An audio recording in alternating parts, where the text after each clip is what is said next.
Assalamualaikum Gus Irham. Waalaikumsalam warahmatullahi wabarakatuh. Hari ini umat Muslim di Indonesia melaksanakan sholat kusuf syams ataupun sholat gerhana. Gimana? Betul, terima kasih. Pada hari ini kita diberi tanda-tanda oleh Allah, kekuasaan Allah, yakni telah terjadi gerhana matahari. Dan alhamdulillah tadi kita bersama-sama melaksanakan sholat gerhana matahari. Perlu diketahui bahwasanya gerhana matahari ini adalah kekuasaan Allah, bukan karena sesuatu hal. Maka dulu awal mula adanya sholat gerhana itu dikarenakan putra Rasul ini meninggal, bersamaan dengan itu terjadi gerhana, sehingga masyarakat awam itu mengkaitkan bahwasanya gerhana itu dengan salah satu kematian putra Rasul. Untuk itu kami berharap masyarakat memahami fenomena gerhana ini adalah anugerah Allah, kekuasaan Allah. Maka kita disuruh untuk kembali kepada Allah dengan cara kita beristighfar, bersedekah, sholat dan lain sebagainya untuk mengabulkan Allah Subhanahu wa taala.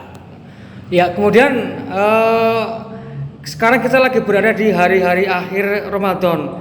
Ini masyarakat di Indonesia ya, tidak cuma umat Muslim. Ini tertuju kepada penentuan hari raya Idul Fitri.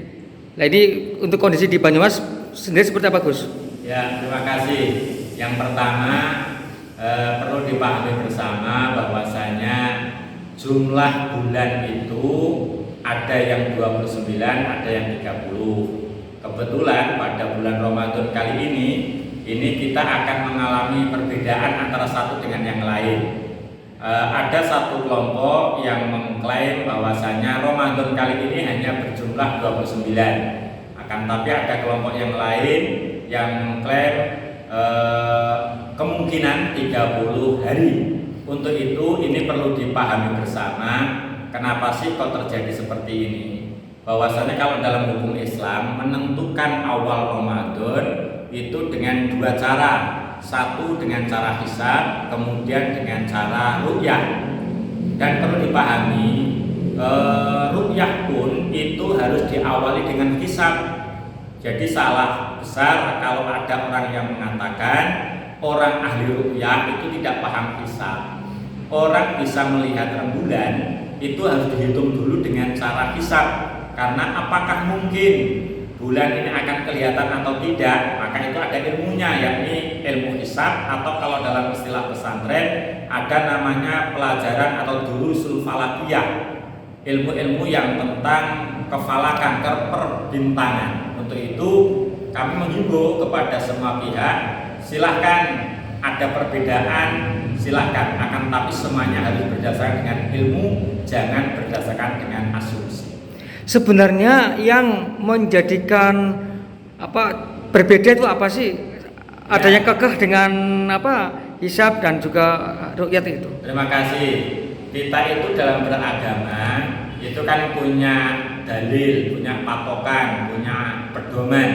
Kalau kita pedomannya jelas Al-Quran, hadis, kemudian kesepakatan para ulama atau konsensus ulama. Nah, untuk penetapan awal bulan ini hadisnya jelas, semua menggunakan sumu li ru'yati wa aftiru li ru'yati. Puasalah kamu ketika kamu sudah melihat bulan, dan berbukalah, beriftarlah kamu ketika sudah melihat bulan.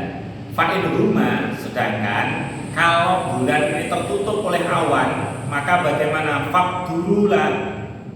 Ini dalam hadis yang redaksi yang lain, fakduruhu salasina.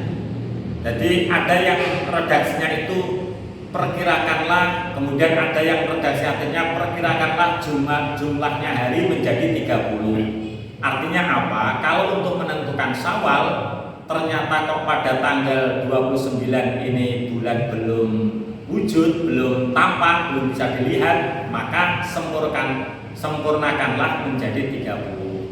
Sedangkan kelompok lain ini mentafsiri daripada hadis ini sumuli ru'yati wa afdhul ru'yati ini dengan persepsi, dengan pandangan asal bulan itu sudah wujud, terlihat atau tidak, nampak pandangan mata atau tidak, asal sudah wujud, maka itu dianggap sudah masuk di bulan berikutnya. Inilah yang kemudian menjadi perbedaan sudut pandang antara satu dengan yang lain. Namun kami mengajak bagi warga Nahdliyin khususnya, ketika terjadi perbedaan dalam usul fikih dikatakan bahwasanya ketika ada perbedaan maka keputusan hakimlah yang harus kita ikuti. Karena apa? Keputusan hakim itu yarfaul khilaf, akan menghilangkan keraguan-raguan perbedaan. Inilah yang mendasari bahwasanya khusus untuk Nahdlatul Ulama itu tidak diperbolehkan untuk menetapkan satu Ramadan atau satu Syawal, akan tetapi hanya mengikhbarkan, memberitahu. Untuk keputusan itu mutlak haknya pemerintah. Untuk itu silahkan, kalau ada orang yang mau menggunakan hisab silahkan, itu untuk pribadinya. Akan tetapi penetapan awal bulan itu adalah pemerintahlah yang menetapkan. Ini yang harus dipahami bersama. Kemudian yang selanjutnya, untuk hisab dan ru'yah ini kan sudut pandang penafsiran hadis yang berbeda-beda. Untuk itu khilaf itu, perbedaan itu ada dua sudut pandang. Ada perbedaan yang khuluqiyah, ada yang perbedaan yang fikriyah. Artinya apa? Ada yang beda itu sudah watak, karakter asal beda, pokoknya harus beda dengan si A, pokoknya harus beda dengan B. Ini adalah khilaf atau perbedaan yang dicela oleh agama. Sedangkan kalau perbedaan itu berdasarkan dengan fikriyah, pola pikir, ini dibenarkan oleh agama. Untuk itu kami mengajak siapapun yang berbeda di awal Idul Fitri ini, mari semua kita dasari dengan fikriyah, dengan pola pikir, jangan dengan khuluqiyah atau watak, atau istilah Banyumasnya pokoknya beda. Ini jangan sampai seperti ini. Itulah kita cara beragama yang benar, sehingga perbedaan ini adalah rahmat bagi kita semua. Kita